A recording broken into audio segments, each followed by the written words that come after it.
Welcome, one and all, to the Success Curious podcast. It's your man, Andy, here, and I am honored, delighted, revered, privileged is just a few of the superlatives that I have when it comes to this gentleman right here. Now, Peter Brewer is a real estate industry. Look, I think I've referred to him as being on the Mount Rushmore, and there's a reason why. There's a reason why I call him the Godfather, because I genuinely believe that this guy has, not only has he garnered the respect of an industry that is really, really difficult to get the respect from, the way that he goes about it and the way that he goes about his own conduct and his own way of being and his own map of the world, it makes you want to sit and pay attention. He is a strategic relationship ambassador for the Tenancy Skills Institute. He has been the chairman of the board at the REIQ for coming up to 9 years. And FYI, that is something that he is voted into by his peers, which just goes to show how revered he really is. And what I love about it, if you look on his LinkedIn, and I will link it in the show notes, his professional job title is experienced bullshit detector, which I think is even better.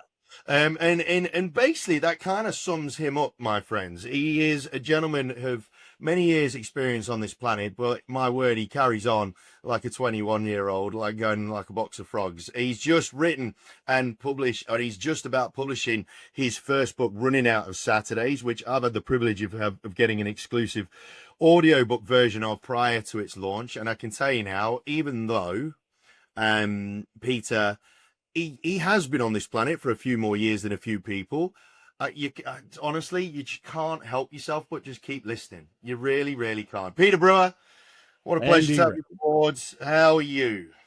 Mate, can I just say, of all the introductions that I've had, that is without question the most recent.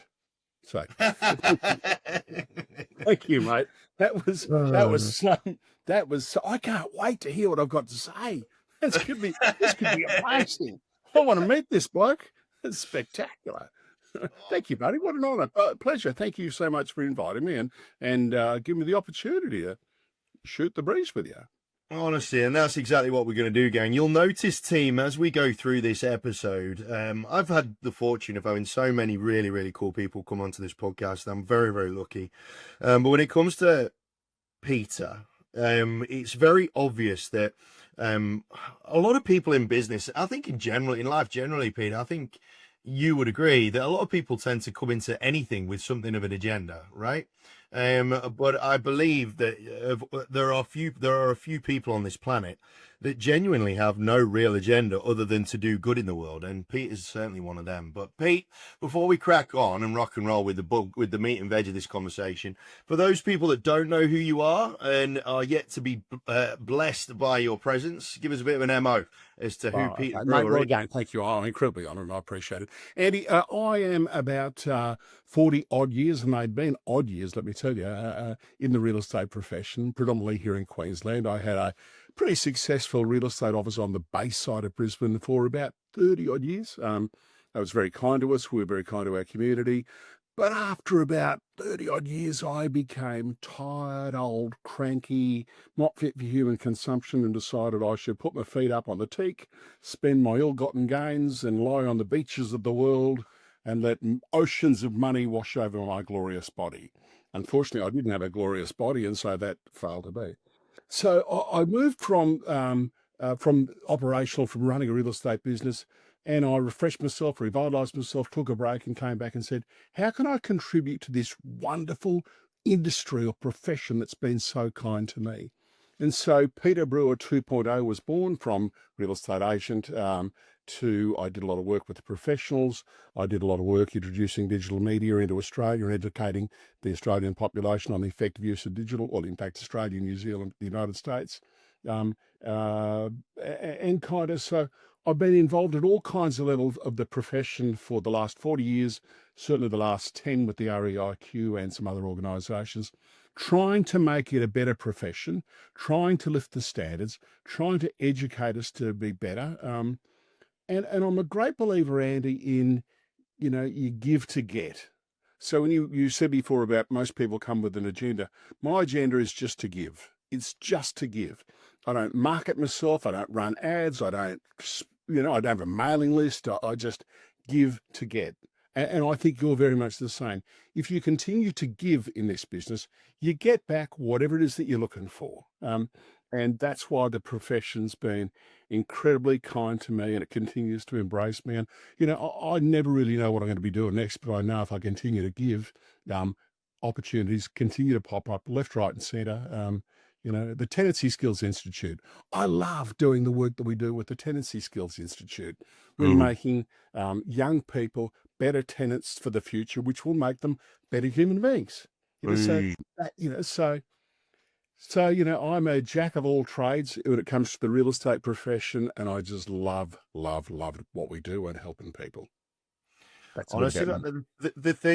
one of the things that you'll notice very, very quickly when it comes to this conversation, gang, is the fact that Peter is, as he mentioned there very, very briefly, he's been one of the figures at the forefront of the adaptation and the adoption of technology when it comes to not just the real estate space, but industry generally. Peter's been a very, very vocal advocate of the adoption of technology into the business world, and it's really interesting, Pete, because and one of the things that you've got in your LinkedIn bio is the fact that you try and help baby boomer business owners, say that 3 times fast, from feeling like they are now relics in a Mhm. ever increasingly fast world, right? And it's interesting because you're a bit of a contradiction in that regard, because you will not be someone, you are not someone who will be rushed into doing anything at any time soon, but at the same time you still manage to keep pace with the way that the world works, which I think is it's a tremendous little dichotomy, and not many people can really strike that balance. So when it comes to the technology side of things, and again, we're already going off on a tangent, what made you feel that within yourself you were of the nous ability, awareness, maybe, to be someone of this standing, of this position? Because it's not like you're pretending to be younger than who you are, and it's not like you're in a mad dash rush to make sure that you're the first one to do anything, right? But whenever you do something, it always brings a level of value and a congruence between, I don't want to use the term old school because I think it's bullshit, but like traditional human-based values, but you still manage to maintain relevancy, which is something that a lot of people struggle with. Andy, I reckon whether you're 22, 62, 122, you got to have a culture of curiosity. You got Hmm. to have a culture of you got to want to know a bit more. Otherwise, if if you stop learning and say, right, oh well, let's close the book now. I know everything. Everything's sorted. You're kidding yourself. So you got to have a culture of curiosity, and you got to be prepared to go and learn and listen and understand and try and break things and understand how they work or whether they're relevant or not. Um, I quoted in the book, Andy. I was talking to I went for lunch with a good mate of mine, Les Thornton, years ago, and we'd been to lunch at the Ipswich Club, and we drove to the back of his office after lunch, and he's got these two massive oak barn doors out the back of his office. And we pulled up in his Range Rover, I said, Les, what's in there? These two massive oak barn doors. What do you keep in there? He said, Peter, they're full of last year's good ideas. And it was, and it was just so friggin' powerful because in our profession, we often get seduced by the bright and shiny, and quite often it's actually the shite and briny, And Mm. so I think you got to have this culture of curiosity. You got to be prepared to learn, and you got to be prepared to investigate and say, okay, that's crap, or that's okay, or that won't, or that will work, or that won't work, or I should do this. Otherwise, we'll continue to do what's many still do, and I know plenty of people will argue with this, but they will be still stuck in 1985, and the only form of marketing they'll do is 10,000 letterbox drops every 3 months when they're short of stock, and they'll say that's their marketing. Yet they'll sit back and say, oh, bloody REO's a pain in the ass, and they're ripping us off, and they're doing anything. And I'll go and look at their website, and their latest news will be from 2011. There'll be no updated content on the website, and they'll go, you know, And I go, well, what are you doing to lift your own knowledge? What are you doing to increase your own marketing? What are you doing to, to whatever?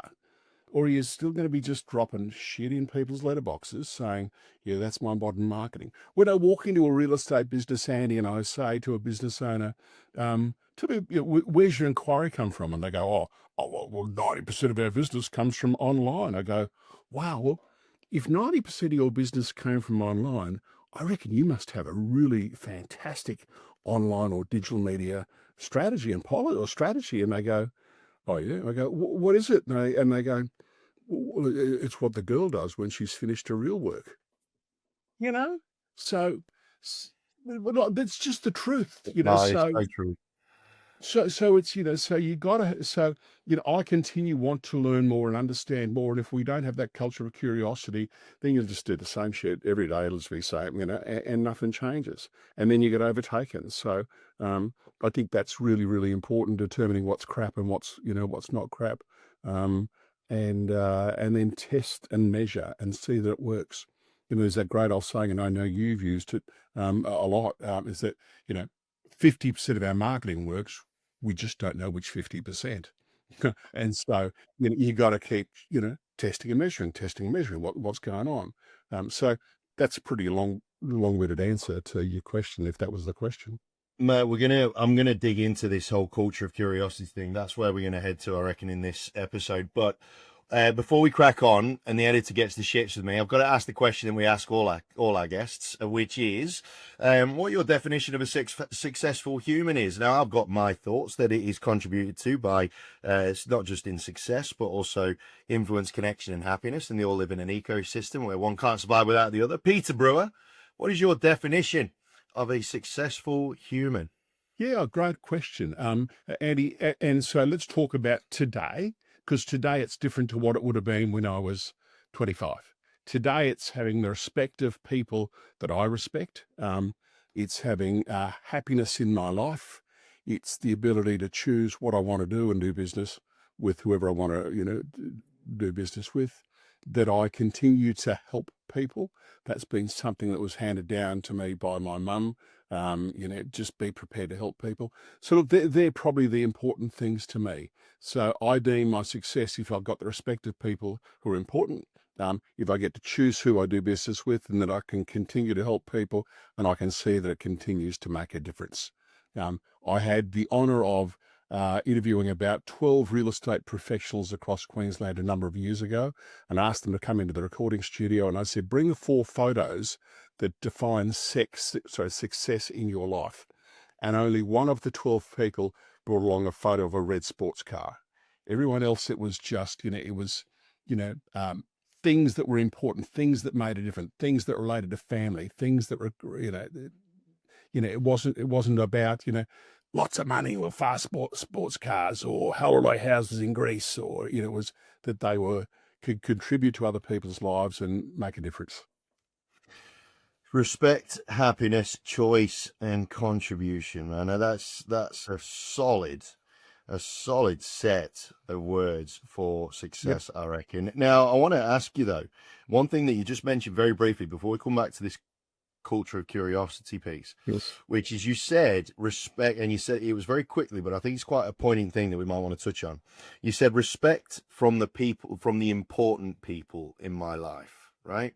And I think that this is something that is blurred by a lot of people in terms of who they deem as worthy of gaining respect from, and whatnot, and where they do get that level of respect from, because any human being on this planet, doesn't matter how big and ugly you are, you're wanting a degree of respect from other people on the planet, right? No one is one island, right? So when it comes to, and again, looking back over the various experiences you've had, and the depth of experience that you've had in life, what's, say, one or two really critical things, or have you got a story around this whereby you've come to understand who is important in your life when it comes to who you get respect from? Wow, that's a really good question. There are for me, people for me that continue to make a difference and do this world because they want to make it better for someone else. They're the people. It's not whether they've got a bazillion dollars in the bank, or whether, ladies throw panties at them or men throw panties at them at a rock concert, or it's people that actually have the right values around this crazy world. People that will do the right thing to help you. The people that if you picked up the phone and rang them at 10 o'clock at night, or 2 o'clock in the morning, or 4 o'clock, in the morning, and said, made them in the shit, that they'd answer the phone and say, no worries, what do we need to do? Mm. They're the people that are important to me. They're the people that I know are my tribe. And I'm not a Mm. person that talks a lot about tribe, but I write a little bit about it in the book. There are plenty of people out there, but you can't help everyone, and you can't save everyone, and not everyone's going to be your mate. But there are the people that you should automatically drawn to, and you go, yeah, we're on the same page. Mm. We used to have villages which were geographically bound. Now, through digital and all kinds of things, the villages got a whole lot bigger, and there's a lot more noise around there. And I tend to vet that noise a whole lot more by people that share a value. It's Makes probably no. not the It's a tricky one, right? It is a tricky one because we can all be susceptible to the noise, I think, from time to time. And having gone on the book journey myself, and you're rocking and rolling with it now, thankfully.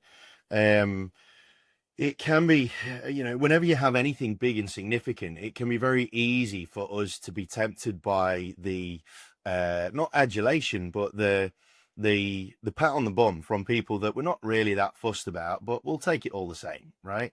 And when it comes to the whole topic of respect, I just feel that for a lot of people, because they've got the lines so blurred, not just externally but also internally within themselves, right? I'd be intrigued to see how many people in society actually can define what respect is for themselves and what respect is in the world, right? I think it's something that perhaps we all need to have a think about, because there's so many different opinions going on in the world. And I think if we were all to respect each other to a slightly greater degree, then there'd probably be more space for more opinions, because we'd have a greater level of respect for one another as opposed to. But I was just really interested to hear your sort of take on it, because it's super important. I know how important it is to you anyway. So, Yeah, um, look, I reckon you could spend a whole episode trying to determine what that is. There are people where the magic just happens, and you go, yep, we are on the same page, and what you say is important to me. And I'll sit back and listen to you because you live your values, and I see you doing that all the time over a prolonged period of time. Boom. There mm, are also people where you go, mate, your values aren't your true brand, because I know the things you do. I know the things you say. I see some of the stuff you post. I know the way you deal with people, and I'll kind of go, mate, that's a facade. You're not real, and that's okay.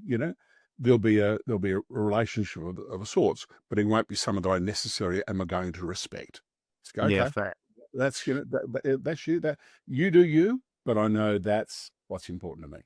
Yeah, it's almost a case of the more consistent a human being you are, the easier it is to be able to connect and respect, right? Yeah. And Andy, Yeah. it may well be that as time progresses, in fact, it's not maybe, I think it's fact.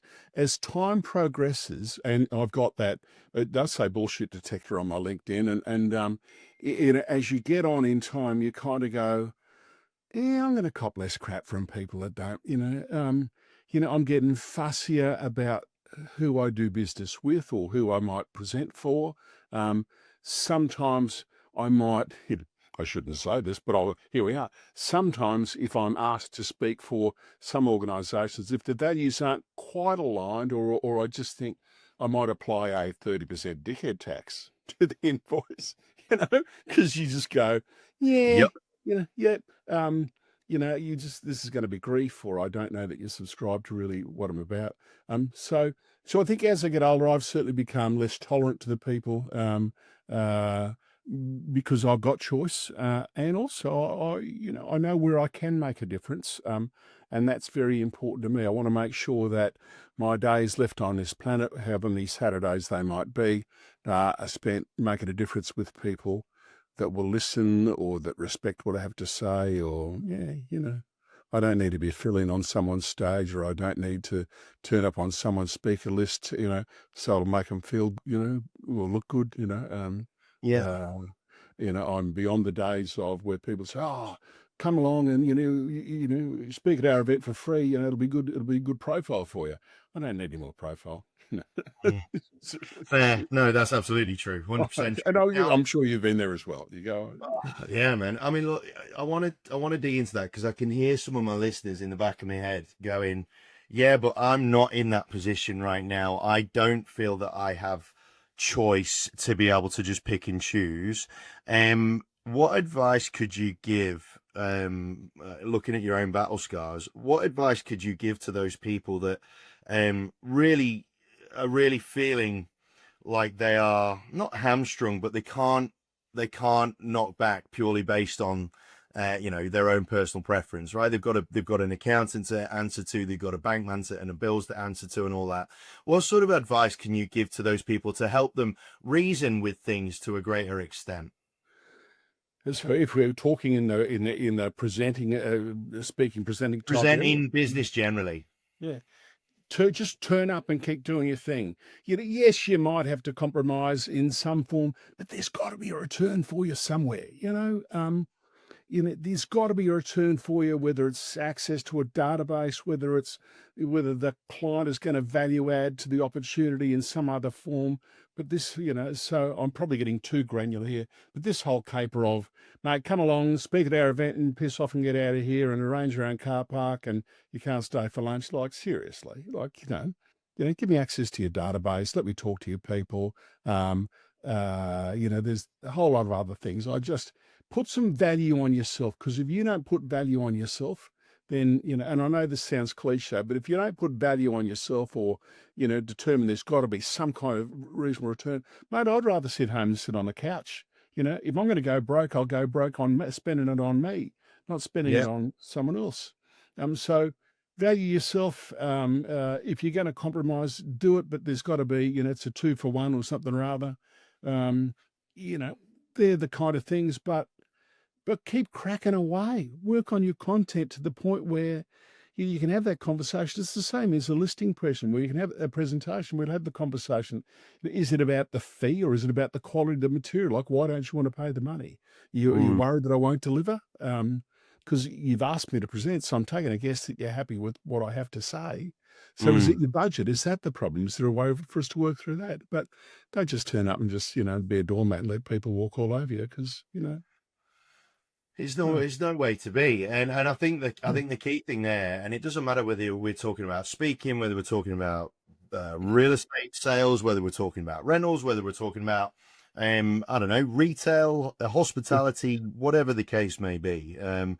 I unconsciously sort of had this sort of unwritten rule when I was running a bar, whereby I just couldn't abide by people being rude to my staff, right? I just couldn't handle it. It just really got on my tits, and I didn't realize it at first, but realistically, I wanted to protect the value of the humans that were in my organization, right? I wanted to protect their own value within themselves as human beings. And I think that for a lot of people, that especially if they're small business owners or of any description in any industry, a lot of the time they tend to go home really bitter with the fact that they've made decisions to take money or to do business with people that just don't value who they are.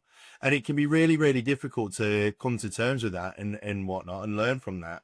But I think what Peter's saying there, team, which is something that you have to do, is you've got to learn to value yourself. And there's all sorts of sayings, cliche sayings around this, right? Like, if you can't be your own cheerleader, then how can you expect anybody else to cheer for you? I use the saying, in order to be taken seriously, you got to take yourself seriously first. And there's all those sorts of things going that you've really got to Andy, let me share a story with you, and it's out of the book, and I'll try and make this the abridged version, but I think it's a really powerful story. I've changed the guy's name. He's in the book as Bill, so we'll go with Bill. Mm. Bill was a local worker in one of the service clubs in our area. And if a roof blew off, if a roof blew off in a cyclone, he was there to put a tarp over the roof. If Mrs. Jones at number 32 needed a new chicken coop, he was with one of the local service clubs. He'd be round there to build her a chicken coop. He was a builder by trade. And then he'd come back an hour later with 6 Rhode Island Reds and he'd stuff the chicks in the chooks in the chicken cage. If there was some fundraising that needed to be done to help a young family, he was there. And I often sat back and went, can't believe this guy. He's a married guy with 5 kids. He's in the local service club.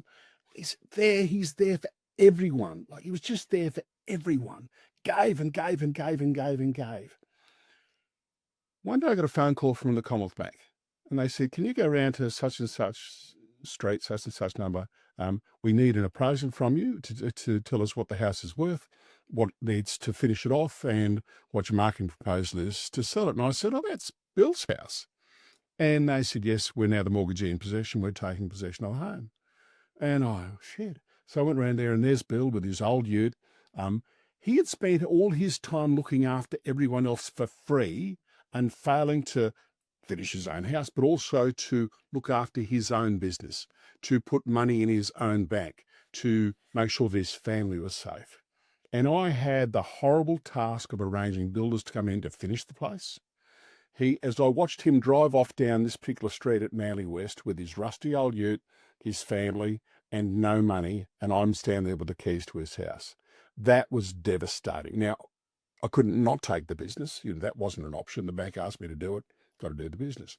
And that was a really important lesson to me to go, you got to look after you first. You got to make sure that you're looking after you. For all the wonderful things that he did for everyone else, he failed to look after himself. It was crazy.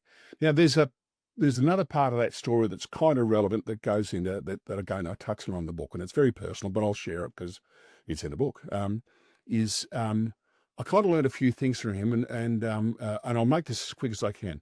My bookkeeper was my auntie. She used to come every Tuesday, and she handed back her crate of all our books one day. She said, "Hey, Bozo, you better top up that number 2 account. It's looking a bit skinny."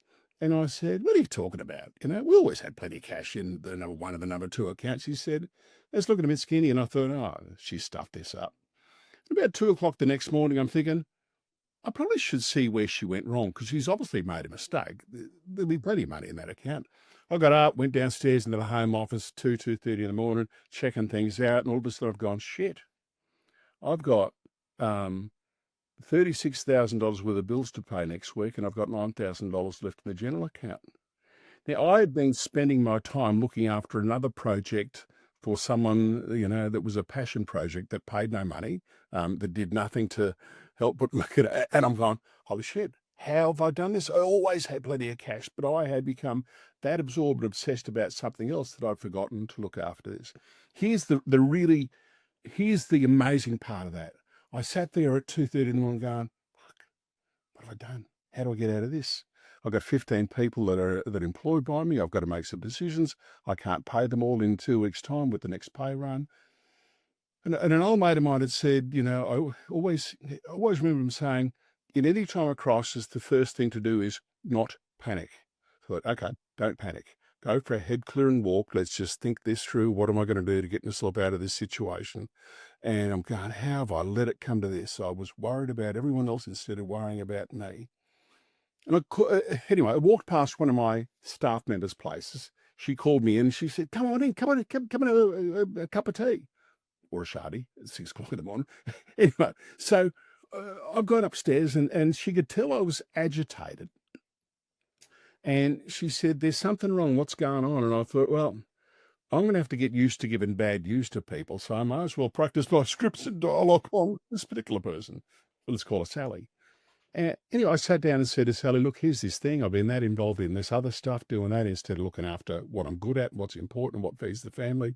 And I said, $36,000 of the bills to pay next week, $9,000 to pay them with. I'm not sure what I'm going to do. And she said to me, Peter, I've got $50,000 sitting in my super fund that I don't need at the moment. I'm really happy to pay that to you today. It'll get you out of strife. And so at least that solves the problem. And whenever you get the money back in, I'm cool with it. You just pay it back when you're ready. Wow, that was so friggin' powerful. I didn't take the $50,000, but I walked out of there going, someone else believes in me. Someone else knows that I've got the goods. I just need to refocus again and get my ass into gear and get focused again. And by 8:30 that morning, I was at the office. I was back on the blower. I was talking to people that I used to talk to all the time. I was chasing up old contacts. I had all these people in my database. I started doing my newsletter that had been really successful for 15 years before. 3,000 copies of that went out that night. And within 6 weeks, I had $170,000 back in the general account, and I was focused on the future again. So I'm not sure there's so many parts to that story, but it was like, focus on what's important. Don't let all the other stuff drag you aside, and understand that there are actually people that believe in you. You've just got to believe in yourself as well. I I hope there's think, something in that. oh man, there's so much to that. FYI, team, I don't know if you've realised, there's something that I really wanted to say at the start and completely forgot. Peter is literally one of the best storytellers you will ever meet, and that's why I keep asking him for a story about this or a story about that, because I just love listening to his stories. But I think one of the key things with that, when it comes to people that are really struggling to value themselves, it's the connection between value and belief, right? I think that's one of the real key things for that is that if you are, what I'm taking from this in the context of what we were talking about, if you are really struggling to maintain a level of value for yourself or your services or whatever it is that you're doing, right, or value your time or whatever, then if you're struggling to come to terms with that, then there's clearly a disconnect between the value that you are worth and the belief around the value. And I think that that's something that you perhaps, if you go away, then just sit down for a moment, if you are in one of those struggle moments, and just have a chat to someone that you love or someone that you respect, and hear it from someone else. We can get in our own heads, something chronic when it comes to all this sort of jazz, and self-doubt and all that sort of stuff kicks into Yep. gear massively. And I think that belief piece will certainly help see your value right, for sure. Now, Peter, I really want to come back to this topic of curiosity, Please. because well, the first thing I want to ask when it comes to curiosity is, why do you think so many people struggle with the topic of being curious? What do you think it is within the human makeup that stops us from maintaining that level of curiosity? We don't like people to move our cheese, Andy. We get comfortable. It's a nice, comfy chair. It's okay. The cushioning's nice. The desk at the right height. Got my water bottle there. My computer here. Life's pretty good. I'll have a cup of tea at 3:30 or 4 o'clock, and dinner will be at 6. And we've got a routine, and it works. And I don't have to think too hard, and it's not going to bother me. And I won't have to take any more blood pressure tablets because there won't be any pressure. So we're here. It's comfy. It's nice. But unfortunately, there's new things coming all the friggin' time, and they're overtaking us. And there's a new bloke down on the corner who's, charging less or more or doing better marketing or whatever. And all of a sudden you go, shit, it's getting a bit uncomfortable here, but we still don't want to change. All of a sudden an internet comes along and social media comes along, and, but we're sitting here. So I think, it's this whole thing, Andy, having chaired a board for a long period of time, or boards for a long period of time. I love, and again, it's in the book. I love. You might have, and I'll quote men here because that's the story I quote. Get 7 men in a boardroom, and ask them to sit at different chairs. Than what they normally did last time. They frigging go into meltdown. Like, it's just insane. I go, what do you mean you want me to sit somewhere else? I go, well, I want you to sit somewhere else. You've been sitting in the same chair for the last 2 years. How about you sit over there? Why don't you take a different perspective, or change the morning tea and leave out the sausage rolls and put in a bowl of fruit? I can't handle this You change. mess with the pastry, don't mess. Exactly. No, you can't do that. And so I think all of us get, not all, most of us get comfortable in our own environment, and we know that there's things going on. We know there's, change happening, but we're going, could you just give me one more good boom? And I promise I won't waste it. I won't, I won't lease the next BMW, just please don't change things. Let that for the new guy, whoever might buy the business. Um, it ain't going to happen. Like, shift with the times, learn what's going on. It's actually really frigging exciting to be challenged by things to go, righto, well, I have to learn how to make this happen, or I need to learn Facebook ads, or I need to learn video, or I need to learn how to get on a camera and present to a frigging video, or I need to, whatever it is, look, Andy, there's, I don't know, that was 109,000 words. It's now about 85,000 words. I made grade 10 at Wynnum High School. I left when we negotiated terms for my early departure. Okay. Seriously, I was out of there before my 15th birthday, 2 months before grade 10 finished. I couldn't tell you what a noun, an adverb, a pronoun, an adjective, none of that stuff. Oxford commas, no idea. Algebra, what the fuck's that? It was just best.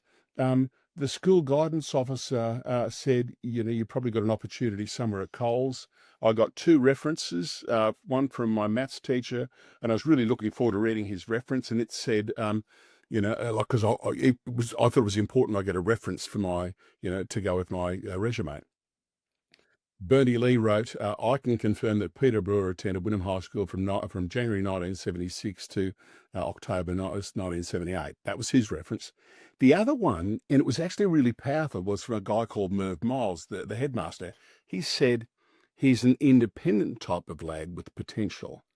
And that was important to me because it validated to me that I probably was an independent type of lad. I wasn't just, like I saw things differently.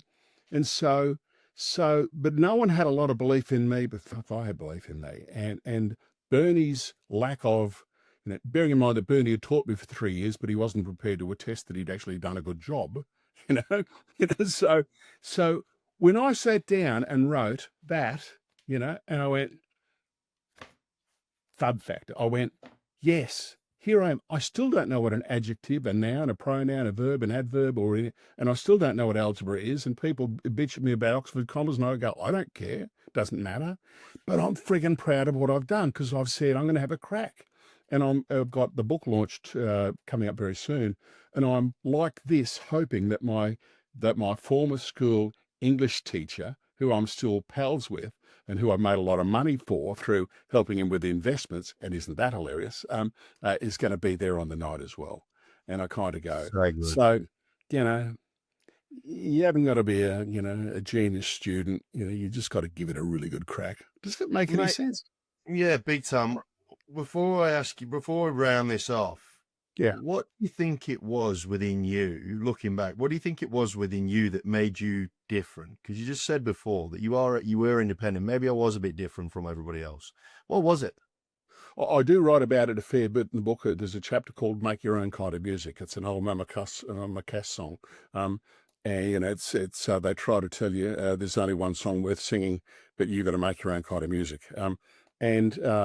I was that, my hair when I was 14 or 15 was down beyond the collar. I wore different kinds of clothes. I had different opinions. I walked around a pretty conservative community with a target on my back, expecting people.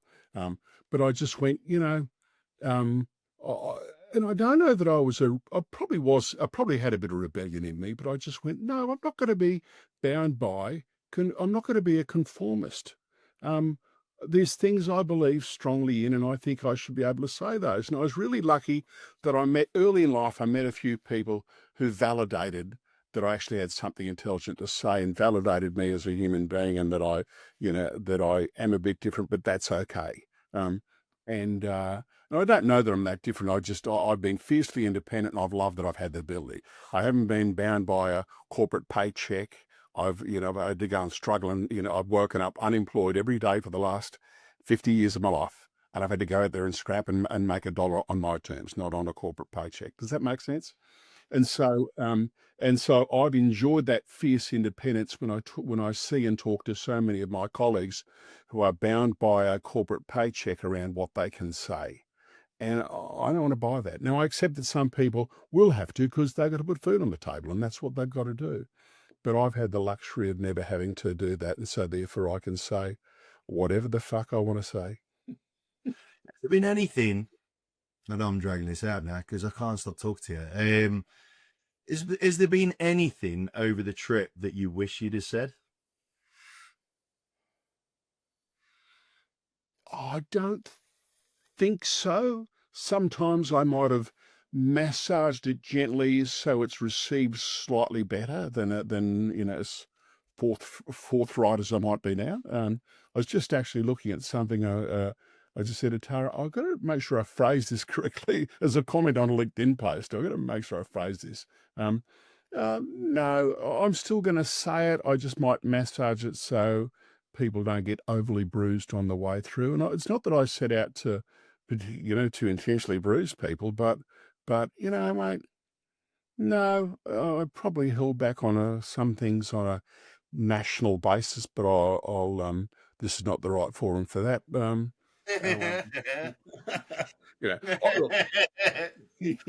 Look, we have, this is such a great profession, and there are, we've got a country full of magnificent people who deserve really good representation at a national level, at a state and a national level.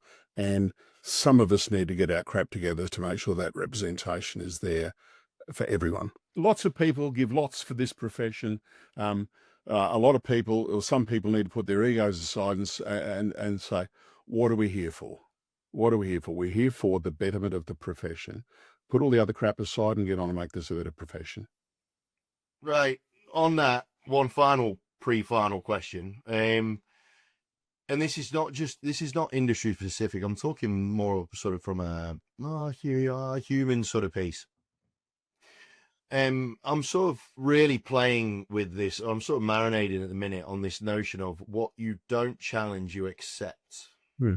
That whole thing of if you don't say something about it or do something about it, then you are by action endorsing or accepting or validating poor behavior or poor decisions or poor opinions or whatever it is.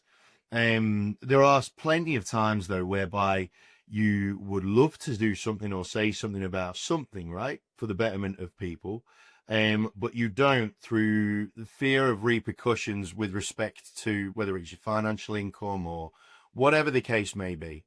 Now, when it comes to that topic of challenging versus not challenging or challenging versus accepting, where do you draw the line when it comes to that? You're never gonna be the person that can fix every problem in the world. So I think you got to pick your battles. Where can I make a difference? Where can I quantifiably make a difference to whatever it is, whether it's a social injustice, whether it's bad practice in our profession, wherever it might be. Because I can't fix the housing crisis in Australia, but I can help to fix the homeless people in a park in my suburb. I can. So where can I make a proper difference?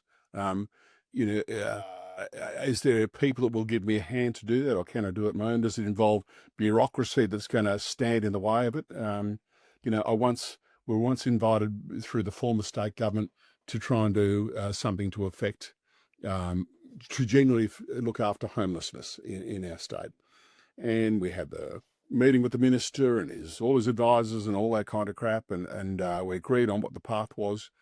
They spent all of their time arranging the photo opportunity, arranging the big check that was going to be delivered, which was only $15,000, arranging the media release for the Courier Mail, arranging the media release for the Sunday Mail, all that stuff.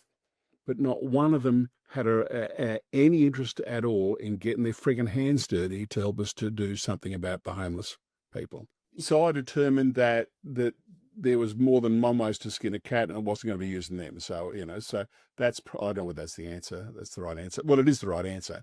So it is pick your battles.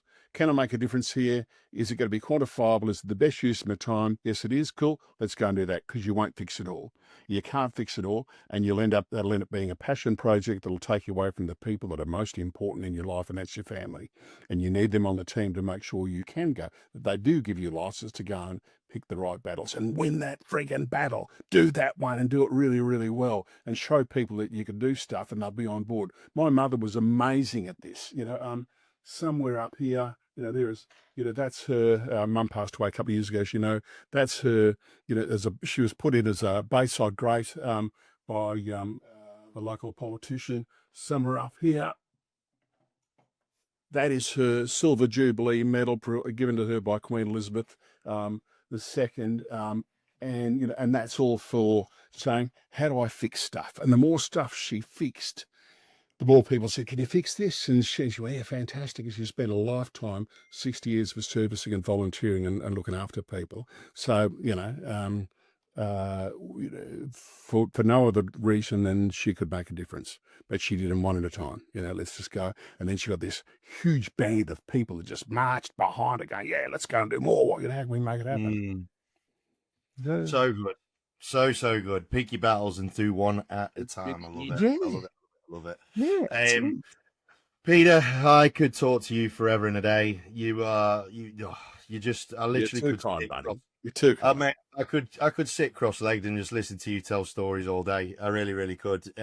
Before I let you go, though, sir, I'd love to ask you the one final question that I ask all of my guests, which is, what's missing? Because as we all venture forth towards the next version of success, however that looks and shapes and feels for all of us, we all know that we're going to need to do something to improve our game or adapt our game or change our game. Peter, you're about to come to a bit of a crossroads in your storied career, coming towards the end of your time as the head of the board of the RAIQ. And you're thinking about, and we spoke about this just before, are you looking at the landscape beyond that? What's the one thing missing, do you feel, from Peter Brewer's incredible toolbox of gifts and skills and awarenesses that you feel you need to add in? This is going to sound incredibly arrogant. I'm really comfortable in my own skin, and I just want to do more. I just want to help more people, and I'm moving to that time in life where I've got the luxury of more time to do that. And so for me, it's finding what is that purpose. I retired when I was 49. It was premature. I made a mistake. And I would go for a walk every morning, and I'm going, oh, I'm retired. But I watch all these people driving off to work while I'm walking along the Esplanade. I'm 49. I'm going, they're going out with a purpose to do something. My purpose is to walk from point A to point B. There's got to be something more. And so I reinvented. I went from Peter Brewer 1.0 to Peter Brewer 2.0. And that was passion for our profession and continuing to do my best to educate people in Australia, New Zealand, the United States around the effective use of digital. And I think I made a difference in a lot of people's businesses. Not everyone, but a lot of people went, wow, this is good. Here's a crusty old fart that's our vintage who can do this stuff, so we should probably do it too. It's not a 22-year-old kid with pointy shoes and spiky hair. He's a crusty old fart. So I made a difference there. Now I'm at Peter Brewer 3.0 or whatever he's going to be, and I need to, I'm what I do know is before the end of October, I need to try and identify what that is. What's that one organisation? It may be around tenant education. It might be around speaking. It might be going to, I was talking to a mate of mine a couple of days ago who's been going to nursing homes and reading parts of his book to people in nursing homes. And I said, do you do it for the dollars? He said, no, I do it for my heart. He said, I go in there and I'm watching all these people and I just go and read them a few chapters from my book and their eyes light up and it's fantastic. So, it may be something like that. So that's the thing. I just know there has to be more than just sitting on the couch at home and waiting. There's Andy, and I know I'm conscious of time and I did some study last year. Back 20 years ago, the average Australian male lived till they were 66.6 years of age, and then they would die. And so you would work until you were 65. When you were 65, it was compulsory retirement. You got your gold watch when you left wherever you were working on your 65th birthday. You'd go home and you'd sit in your chair and you'd wait for 1 year and 6 months and then you'd die. Okay, that was the sum of your life, and that's exactly what happened to my grandfather, William James Brewer. He got his gold watch. He went home. He sat on the couch. He sat there puffing his darts. He looked at his gold watch for 1 year and 6 months. Then he died of old age at 66. Andy, I'm 66. What scares the shit out of me? And, now thankfully, through modern medicine, so through modern medicine and all kinds of other things, there's a fair chance I might, get 67. Who knows if I'm really lucky. But I want to make sure that it counts. So, I don't want to be going home, from the REIQ on the 30th of October and looking at my, this chrome watch. I'm not sure we can afford a gold watch, a Chinese watch, and be going, well, I better watch, I'm going to spend the next 1 year or next 6 months looking at this watch before I go toes up. Yeah. Gotta Mate, keep I love yourself it. down. I love it. I love it. I love it. Look, team, I'm going to be making sure that I put the links into not just to Peter himself, but to make sure that you get a copy of his book, Running Out of Saturdays. It is, like I said, I've been privileged to get the audiobook version of it, and he narrates it himself with a foreword by his son and daughter, who speak brilliantly well themselves. Actually, I got to say, I did text Loz and let her know. But Peter says it in his own indomitable style, and it's just one of the best listens that you'll ever get to have. Grace your ears, and so you've got to pick it up. You have to pick it up. Peter Brewer, thank you so much for joining me, man. It's an absolute honor and a privilege to have you on my show. It really, really is. And I'd be delighted if we get to do it again sometime soon before your 67th birthday, ideally. Squeezing in. Yeah. Thank you so much for joining me, though, man. It's been a pleasure. Mate, an absolute honour. Thank you so much for having me. I love your work, Andy, and it's a delight for me. Thank you, mate. God bless. Keep doing great work. All right, then, team. Stay safe, stay healthy, stay happy, and hopefully within your notes from today, you'll sort of take from this that if you are someone that is struggling with your own value, maybe go and have a yarn to someone that you do respect, that would get up and out of bed for you at 4 a.m. and help you out, and just get a bit of a reflective time with someone that you care about and that you love and that you respect, because chances are they will be able to show you the value that you can't see for yourself at this moment in time. Until next time, team, look after yourselves, and we'll speak to you again real soon.